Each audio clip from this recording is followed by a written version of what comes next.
ప్రభాకర్ గారు మీరందరికీ నమస్కరిస్తూ, మీ స్టాఫ్కు నమస్కరిస్తూ, మీ అందరిని నియమిస్తూ 2 నిమిషాలు మాట్లాడతాను.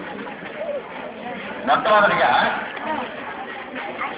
మీకు క్లాసులో ప్రకృతి వికృతి అని చెప్తారు. ప్రకృతి వికృతిలో ఎవరైనా తెలిసిన వాళ్ళు ఉంటే మాట వినడానికి వికృతి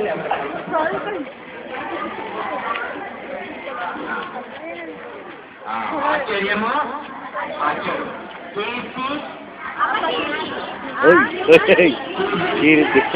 ఆశ వ్యతిరేక పదం కాదు. ప్రకృతి అంటేనేమో అందమైనది, సుందరమైనది, కోమలమైనది, సున్నితమైనది, ఎంతో వినడానికి ఇంపుగా చొంపుగా ఉండేటువంటిది ప్రకృతి.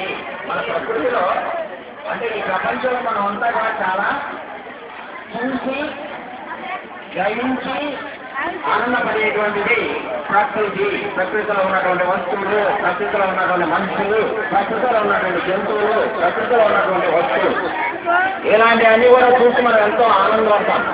వికృతి అంటే ఇప్పుడు మీ అందరూ మొక్కలు ఒకసారి చూసుకోండి, ఎంతో ముచ్చటగా అందంగా నవ్వుతూ ఉన్నారు కదా. అదే వికరించి తగిలించి వికృతిగా అంటే వికారంగా పెట్టే ఉంటాం, వికృతి అంటారు కదా. మరి అలాంటి సుందరమైన అందమైన